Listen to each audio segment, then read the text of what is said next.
Hello and welcome to the first in a series of podcasts from Keller Williams Oxygen. Today we're talking to two of our agents, Paul and Chris, about the first 6 months of self-employed agency. So welcome guys, thank you for joining me today. No problem. Could you just briefly introduce yourselves and let us know a bit about your journey before we dive into the questions? Sure, so my name's Paul Childs. I'm based in Reading. I cover sort of the Berkshire area. Started back in 2022 here with Keller Williams. Fab. And Chris? Yeah, so I've been with Keller Williams for 5 years now. I cover Leicestershire. Been an estate agent for over 20 years. Absolutely love it. And here I am today. Amazing. So you're quite established now, but what we want to talk about today is the first 6 months. So I'm going to have to ask you to cast your minds back a bit. Yeah. The vets. So back to the first 6 months. How did it actually feel week to week when you started your journey? I think starting the journey, I'd never been in an estate agency before. I've been selling property for almost 18 years now, but never as an estate agent. So, you know, it's all about an unknown, and it sort of the first initial is there's a lot to do. There's a lot to get done. You've got to set up a business. You've got to learn the processes. You've got to get an idea of what the next step is. But what I found and why I joined Keller Williams was the support was there from day one. You know, it's not just here you're in a estate agent and get on with it. The team back then was Jamie, really supported me through that whole process. So that was the first step, is getting it all ready, getting the systems in place, and also learning what's the first step. You know, where you're going to get your first listing, and where to start that without having to spend a fortune trying to find it. Yeah, absolutely. Chris, what surprised you most once the initial excitement wore off? Because I'm sure that you were both probably raring to go. And you mentioned setting up systems, but, that takes time and patience. You really just want to get out there straight away, out the gates. So how did it feel once the initial buzz wore off? Yeah, you do. You just want to get straight out the gates, and once it wears off, you think, where's my next instruction going to come from? So you realise that you've got to put a bit more effort in. You've got to go out there, find the properties, door knock, get leaflets out there. So the excitement is there, building up, thinking, oh, look at my colour of my boards, look at my business cards and things like that. And then it's like reality hits, and you've got to get out there and get those properties on the market. Mm-hmm. And where did you start actually getting yourself out there? Where did I start? Where did you go when you realised, I've got to get out there, I've got to find some leads now, I can't play with my pretty stationery? It's when you sit there for a week and the phone doesn't ring.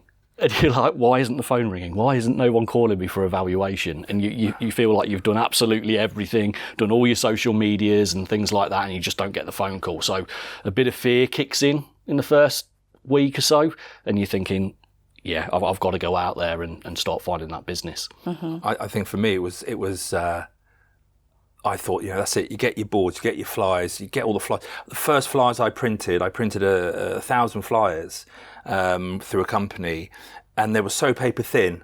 So I got excited and got the motivation to go and do it. Got someone going to fly this street. Got to the first letterbox, it folded, crumpled. They were so thin. Then the stories go, well, if you get a wooden spoon, stick it through to open the hatch and get it through. And there was ideas of having to find, because you can't get through the draft excluders from the letterboxes. Yeah. So you get all pumped up, and then it's a failure, and not a failure, but it's a thing you have to learn. And everything we're doing, you're constantly learning. The hardest thing is when you do it, sometimes you think, this is going to work. I'm going to put 100 flyers through the door, I'm going to get 50 phone calls. And you don't get those 50 phone calls. And the thing that was then taught into me is consistency. You do those 100 letters every month to that road. You're not going to put 100 flyers in, it's going to work. So I think that's the hardest thing, is when things like Chris was saying, when the phone's not ringing, you're then going, I need to make this work. I think the first thing that was taught to me was download all your telephone numbers. Send a text message to everyone you know on your phone. That's the first place you're going to start. I think a lot of people get it the wrong way around, don't they? Yeah, it's like it's as simple as literally get your phone and go, right, I'm going to send SMS messages to my friends, family, and everyone I know, let them know what I'm doing, and then someone's going to, because they know you, they trust you, they're going to call you, and so doing the 100 or 1,000 flyers, you can feel that you can get very negative and think it's not working, because that's the one that takes 3, 4, 5 months. But your phone is there, right? And it's free. Yeah. Absolutely. And it's interesting because some agents do say to me, I can't believe it, my neighbour has listed with another agent. Yeah. And the question is, do they know what you do?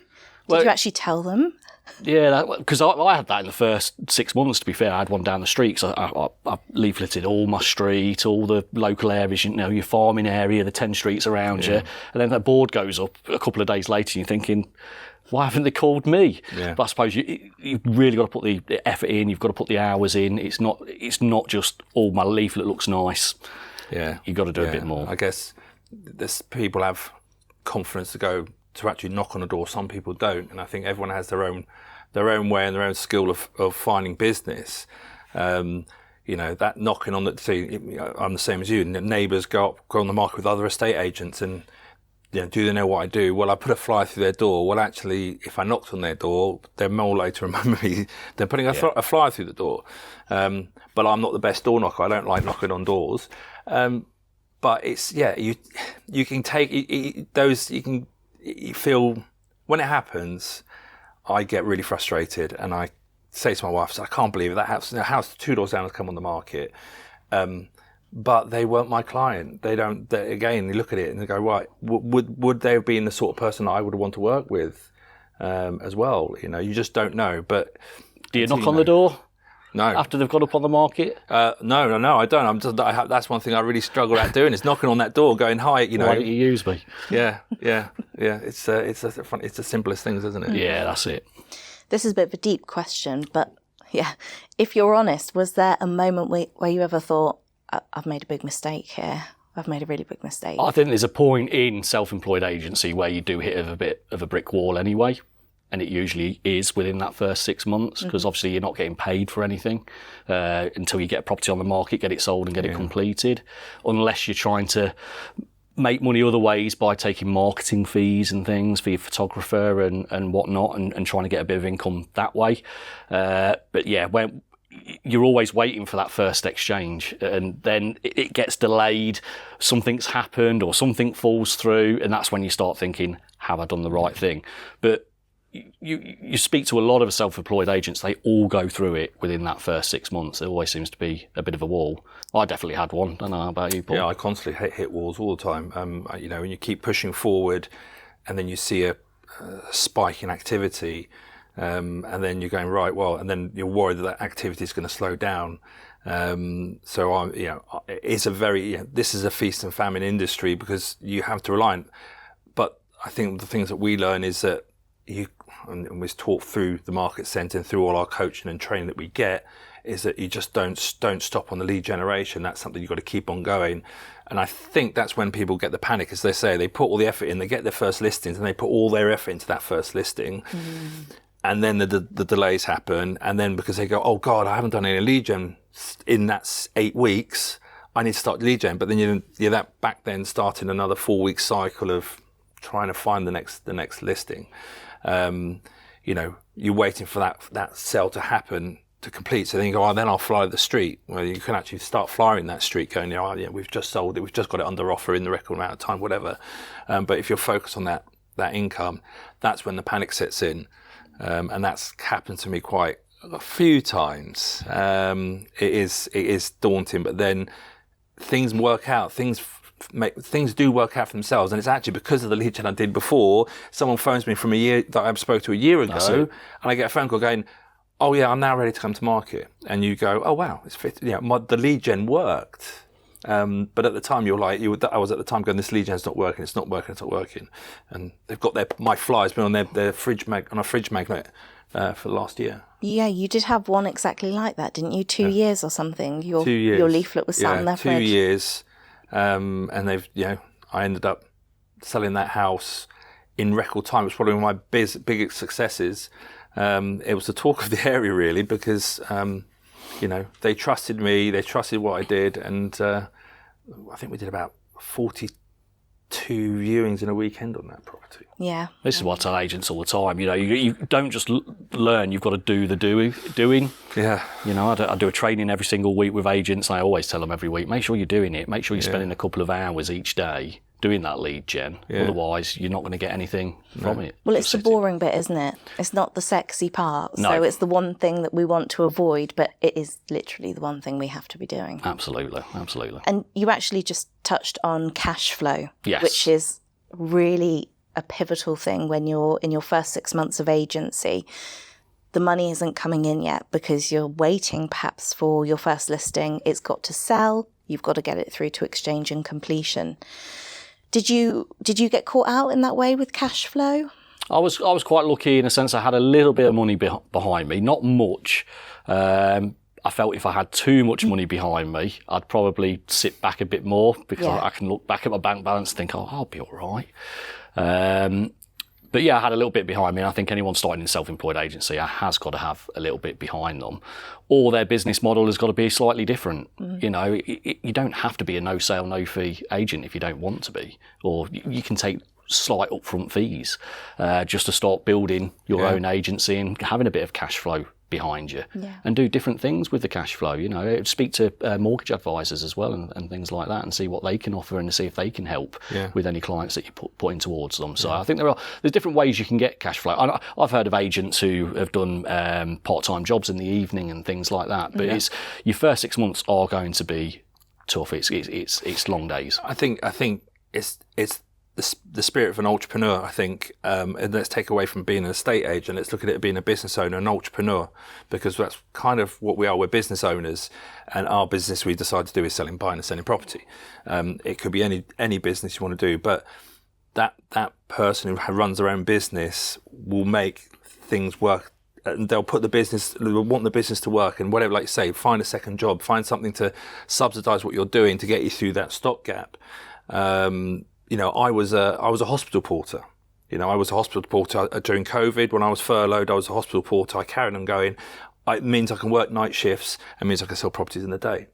It fit me really well because I could still take a phone call, but I'm doing what I'm doing. My journey is slightly different in the fact that my company, my limited company, is 10 years old, and I got a bounce back loan through the business because I've been established as a business. And when you're starting this and you're starting your new business, the limitations are there. But I had a bounce back loan. So that was my cash flow. But I have to pay a loan back now. So I'm now paying that back. So it's now an expenditure in my business as a monthly burn, part of my monthly burn rate, that increases a bit more pressure. But now I'm more established, I can then fit it into the business. So I think everyone has a different journey, and it all depends on, but what Chris and I agree with Chris, you do need some initial funding, almost to think you could pay yourself a salary for 6 months. And your lowest, if you work out what that salary is, it's about £1,000 a month you could pay yourself. So right, if I can pay myself £1,000 a month for 6 months, I've got £6,000. How much money do I need to live? I've got to pay a mortgage, I've got to pay my bills, I've got to pay everything. Well, I need a little bit more. But as a business owner, you run those calculations, and and it works. And I think sometimes a bit of pressure is good. Healthy. I like a bit of pressure. Well, I work well under pressure anyway. But I think there are ways you can try and speed it up, though. You can do things before you even go out there. Set up all your socials, start talking about property, get people interested before you even get to that point. So you can really speed up that 6 months. I've heard of agents who have actually got properties on the first day and exchange within the 3 months. So you can you can do it. Yeah. If you were speaking to an agent that was thinking about starting up literally today, what sort of ballpark figure do you think you'd give them as a buffer for those early months? Well, I think it's individual. It varies on there. Yeah, it varies person to person. It depends what your bills are that's going out. If you can cover your mortgage, if you can cover your bills and have a little bit extra to live, I think that's the figure you need to be looking at, really, rather than saying, look, I bounce back loans. I know Adam, for example, in Hinckley, he took out a bounce back loan as well, but there's people who are not going to be able to do that. But I've heard people who have taken big loans out, 25 grand loans out. I'm not saying that's the right thing you should do. And I think certain people don't, not necessarily work well under pressure, but they will clear that money pretty quickly and realise they don't need to use it all. And again, it is that when you think of the numbers, and again, we decide to work in buying and selling properties, depending on that property you sell, is a massive scope as well, because if someone takes a £25,000 loan out and goes and sells a £4 or £5 million house on the fees that we were able to achieve, that can be paid off very quickly. And I think that's that's the thing. So some people, every journey is different, because if you live in an area that you're never going to get an expensive £2, £3, £4 million house, and your average houses are 200,000-300,000. You've got to do a lot more to sell. So I think every journey is different, and you could probably run your business slightly less. And naturally, I think if you had lower value properties, you would have to do a lot more work to get there, unless you can control your fees and bring them up. But I'll have to sell 20 properties for £4 million.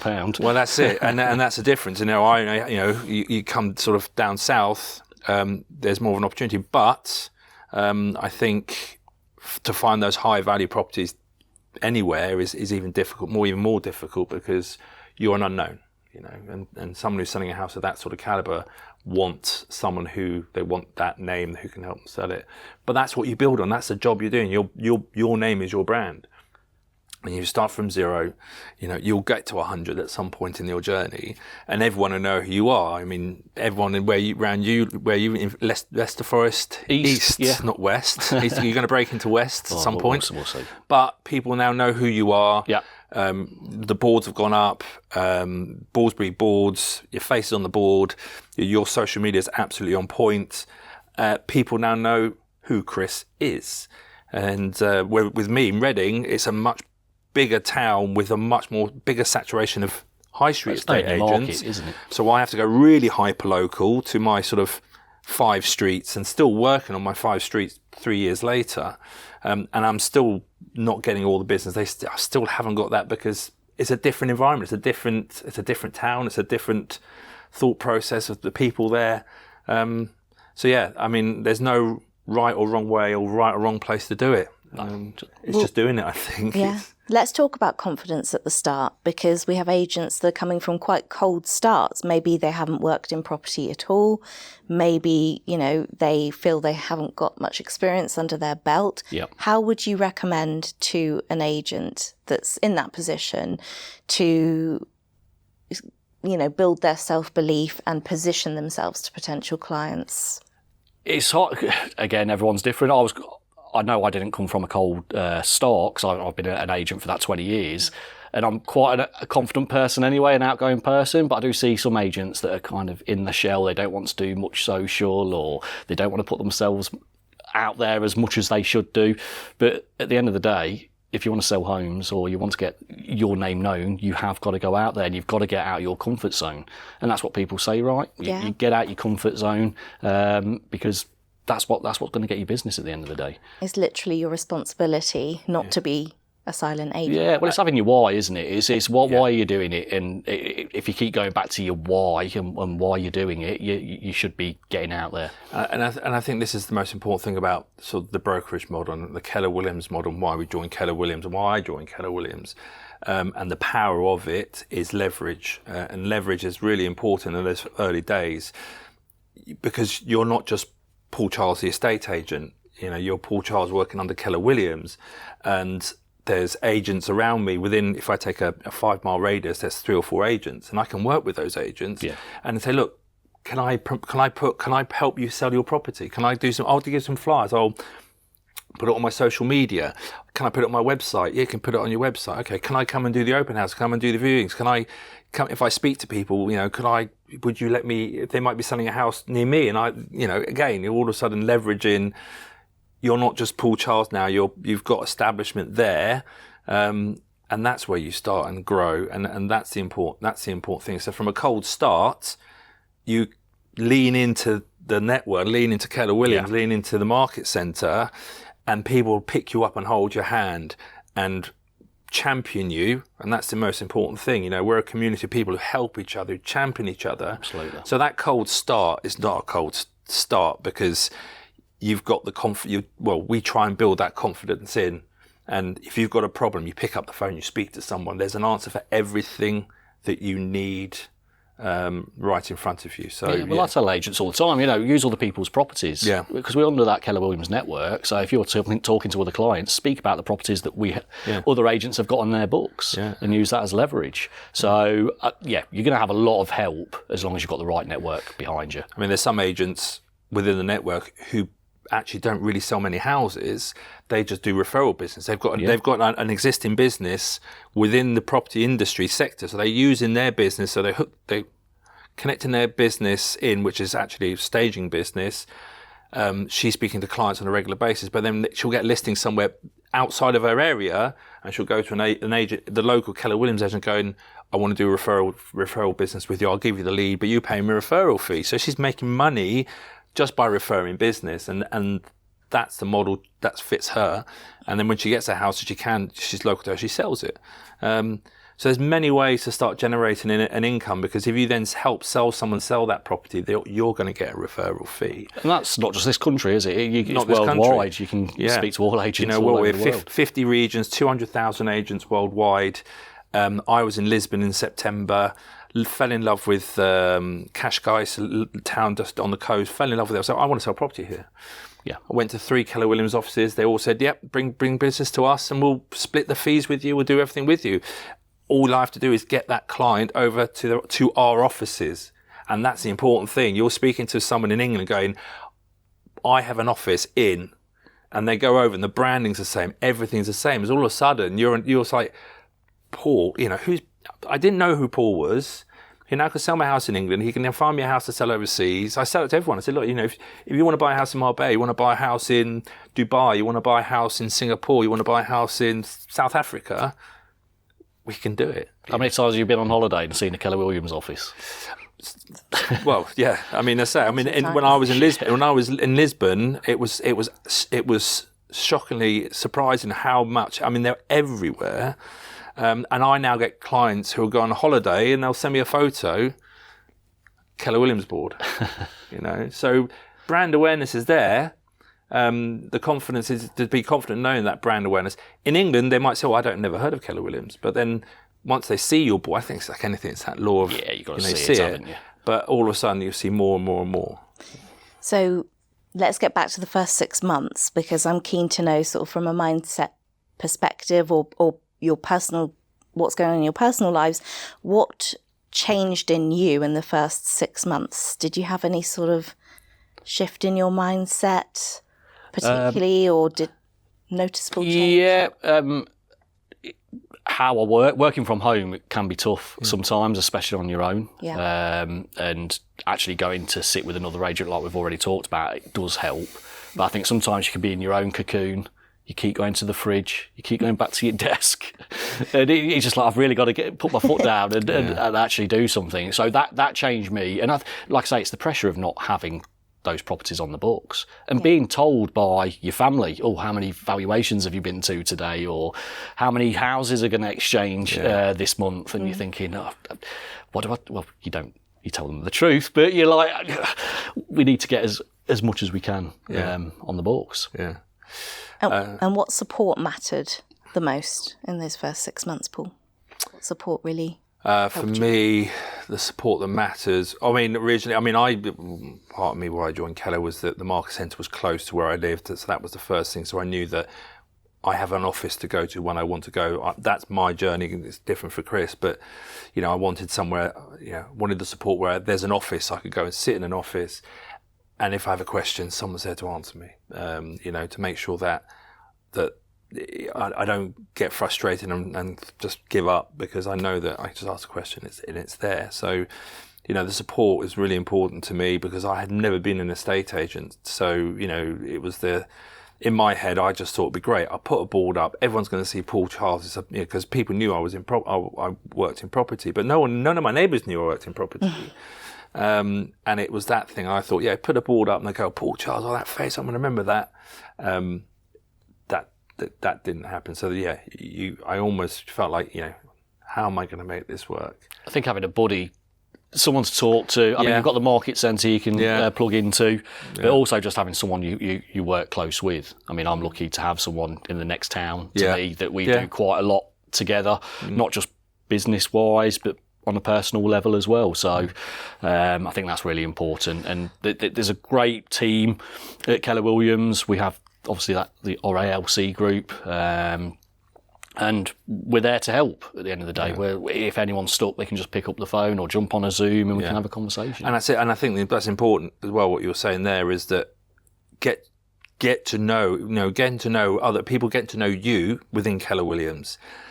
That's where your referrals come from. Yeah. If someone's referring business or someone's referring a client to you, they want to know you're going to do a good job. So building that, and I now do a lot of referral work with agents from London that we work 50-50. So we're like co-brokering together. So our clients get 2 estate agents working together.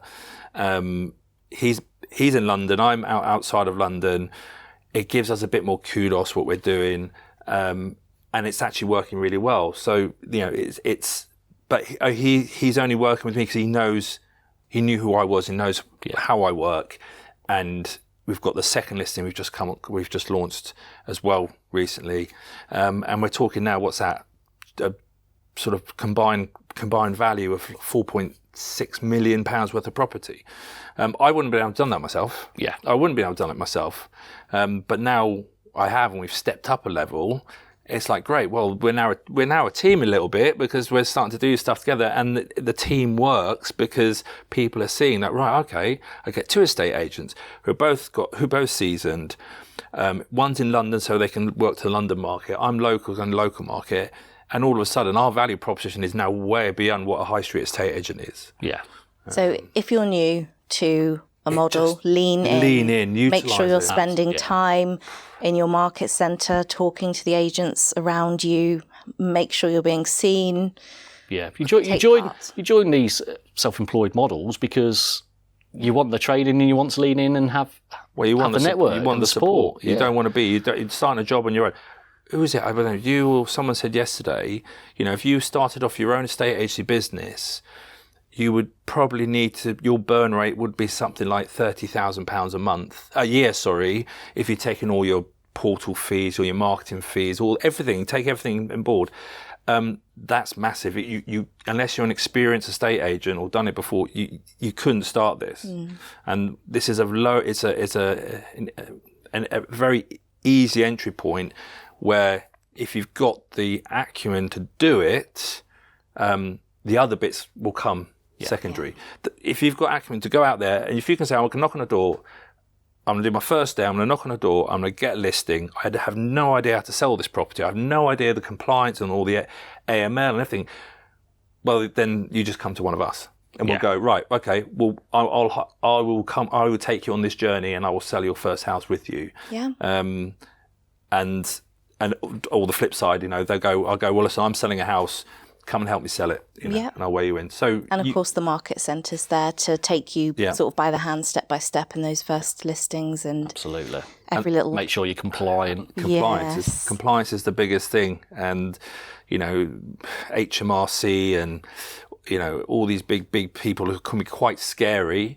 As a business owner, but more importantly, even more as an estate agent, because we have to be regulated and anti-money laundering regulated.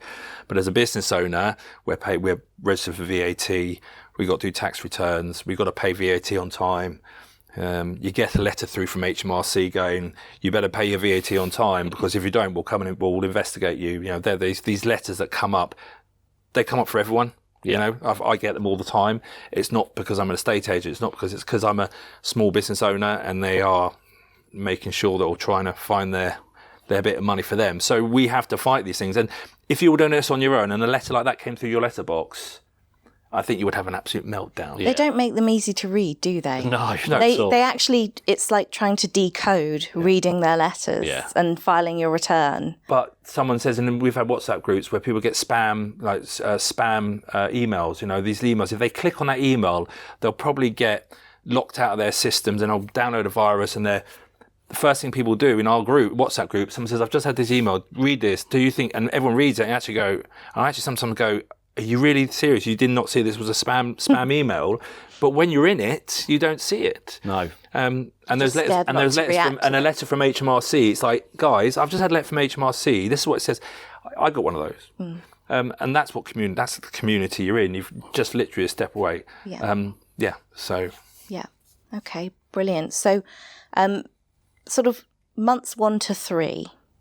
If somebody is doubting themselves in the first sort of 1 to 3 months, what would you say to them? I would say just go back and look and start again and see what you've done. Keep an eye on your numbers, see what numbers you've done. Because if you've not been keeping track of your numbers, you're not going to know what's been going on. So I would definitely look back on that and say, track your numbers, go back and start again if you need to, and go from there. 100%. There's not a wrong way of doing it. It's just a different way of doing it. And like you say, go about, run your numbers. And I'm not very good at my numbers, but you can tear up that sheet of paper and start again. But we should probably talk about that, because as a market centre, we're very careful to take agents through their numbers right at the start of this journey. So it starts with a business plan, and it does start with plotting out all of those numbers. Yeah. And maybe at the start that's really intentional, and we'll review it sort of every year with an agent. But in the middle of the year, I do feel that it's possible that some agents might take their eyes off of those numbers and they might stop paying attention to where their little gap in the I think plan is. Why you need your buddy or an accountability partner to make sure you're doing what you should be doing. Yeah. So you really do need to make yourself accountable for everything that you are doing. Yeah. And if you haven't got an accountable partner, why not? Because, you need someone to give you that push. Would you say that is 100% essential? If you had an agent that said to you, no, you're right, Chris, I don't need an accountability partner, what would you think their journey might look like from there on in? I think they'll be ringing me in 3 months' time saying, oh, can you just tell me what you do? Yeah. When I'm like, well, I can tell you what I do, but you need to be doing it yourself. So I think they'd be in trouble if they don't have someone who's just giving them a little push. Yeah. And again, you can, and if you, and I'm probably that type of person where I kind of, being a business owner for so many years, I kind of just forged my own way in the way I work. It has come and bitten me through the process where I've gone, actually, I should have listened a bit more, because now I'm at that stage where, the money, I've got another sale coming through, and I didn't do my lead gen, I didn't run my numbers, I didn't make sure I was converting from the top down. So that's, for me, Restart. And again, you can restart. You can start from blank sheet of paper again and do it differently. You just say, well, this time I'm going to knock on all doors to start off with. I'll do it differently. Because all of a sudden that flips around your business, because in a month you could have that listing. So it's like it's a trial and error. We trial stuff, and there's still things I do that I do, and they fell. And I think you need to speak to Chris. I think you might need to get on the accountability. Probably, There's things like looking back at your diary, what you're doing on a day-to-day basis. Have you time block things out to do? It's easy to think of 10 social posts when really you should be thinking of 10 people to call. Are you doing what you said you would do at the start? Are you doing that today? That's it. So accountability partner is a must. Yeah, absolutely. When you look back on your first 6 months, how do you feel about that period? It's scary, but I'm glad that it's so rewarding when you get through it. Mm-hmm. And we talk about that wall at the 6 months, but again, once you get over that, it's fine, and you look back at it and think, actually, I started from nothing, trying to design a business card, to actually where I am now, selling plenty of properties each year. Would you have done anything differently? I'll stop spending money on shiny things. I think it's so easy to do that and pay for things that you don't really need. Just start with the absolute. We talk about cash flow at the start. You don't want to be spending your money on things that you think are going to win you business. When the thing in your pocket, the thing you put to your ear, and the hand that you knock on a door is the one that's going to win you your initial business. Yeah. It's the stuff. It's the stuff that you do for free. You actually have the biggest effect. They're just the harder things to do, and there's so many things that will promise you that it'll take up some of the heavy lifting, and they don't. You could spend a lot, but there are one of agents have spent a lot of money at the front end, bought screens on big screens on the sides of roads and all sorts of stuff, and said I've got nothing out of it because they're being sold by another salesman into it, and again knowing that it's there.